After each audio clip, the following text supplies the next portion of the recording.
Thank you so much to Stephanie and Zane and Danny. They were fabulous, weren't they?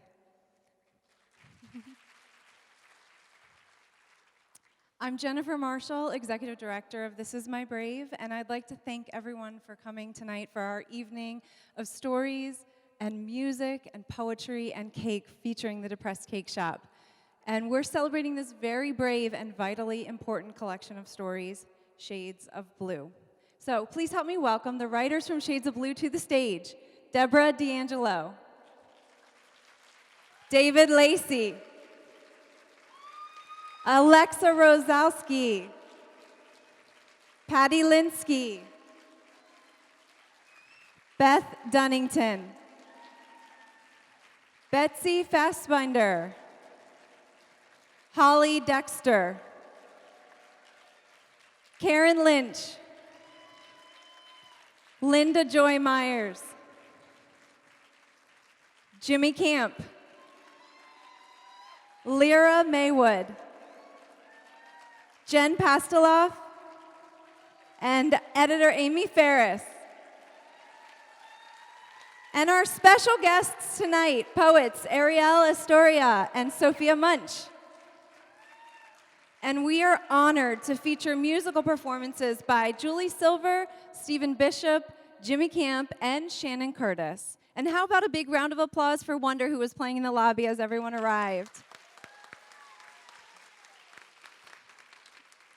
Before we get started, if everyone could take just a moment and take your cell phone out for me. So we're a very social organization, having gotten our start thanks to a Kickstarter campaign. And so we want you to take lots of pictures, selfies even, video clips, and share these on your social networks with the hashtags ThisIsMyBrave, Shades of Blue, and Depressed Cake Shop. And while you're at it, we have a special giveaway that we're doing tonight. If you text the word sunset, we're on Sunset Boulevard, text the word sunset to 51555, and you will be entered for a chance to win a pair of VIP tickets to the Ellen DeGeneres show that we're giving away. So we'll be announcing the winner next week on our Facebook page, so follow us there too.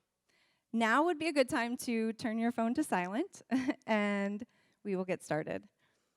So since This Is My Brave is a storytelling organization, I thought it would make sense to tell you the story of how our organization began. 10 years ago, this December, I was hospitalized twice in 1 month for manic episodes, the second admission occurring on Christmas Day. At the time, my husband and family had no idea what was going on. They simply wanted the madness to end. It did eventually. After numerous visits with psychiatrists and therapists, I was handed the diagnosis of bipolar disorder type 1. The year and a half that followed was the longest, darkest, most desolate time of my life, and at the end of which I began to wonder if life is worth living at all. In going through treatment and therapy, I hid mainly, curled up in my closet of shame. I felt embarrassed and ashamed that I had suffered 2 manic breaks. The weight of my depression made it difficult to breathe. Every day felt impossible to bear, like I was drowning. So instead of thinking too far ahead, I sipped the air in gulps and lived my life in moments. Like the moment I realized I was experiencing suicidal thoughts for the first time.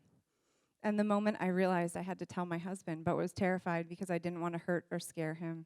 He had been through enough already. And the moment I finally admitted to myself that I didn't want to go on like this. I wanted to get well already. For the love of God, I was done with being sick. I was able to get well with the help of my husband and my family and good doctors, finally finding a medicine that worked for me. It wasn't until a 3rd hospitalization for postpartum psychosis when my son was born, and a 4th time in the psych ward when I was 5 weeks pregnant with my daughter, that I remember thinking to myself, I'm going to make something good come of this someday.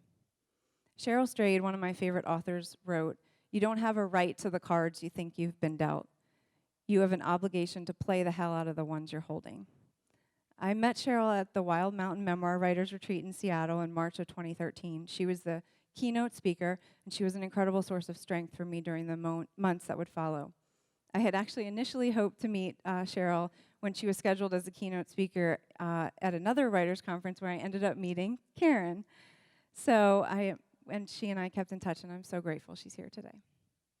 After Wild Mountain, I landed my first real writing gig, and with it, the confidence to attach my real name to my articles. I had been blogging anonymously about being a mom with bipolar disorder, and now I was being paid to write about it. I was ready to stop hiding what I was living with. I was playing my cards. The support that flooded in from friends who I didn't know, from friends who didn't know what I was going through, casual acquaintances at my kids' school, my community, and strangers on the internet was overwhelming and almost all positive.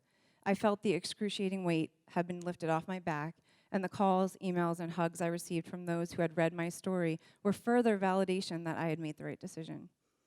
I don't know that I was fully prepared for what would happen next, but that didn't stop me from chasing my dream, a dream to give others the same opportunity, a way to alleviate the burden of shame, a chance to share their story, a turn at the microphone to end stigma. Together with my co-founder, Anne-Marie Ames, who unfortunately couldn't be here today, but we launched our vision on Kickstarter and brought our dream to the stage with our first This Is My Brave show in May of 2014. It was a tremendous success, and after becoming a nonprofit organization, we knew we had to keep going. People told us we needed to keep going. We found volunteer producers in new cities and fundraised to create new shows in new communities, which is how I met Amy. Amy and I met 6 months ago when she read the intro of Shades of Blue as part of our This Is My Brave Boston production. From the moment I met her, she was full of light and love, and of course, the fairly regular F-bomb.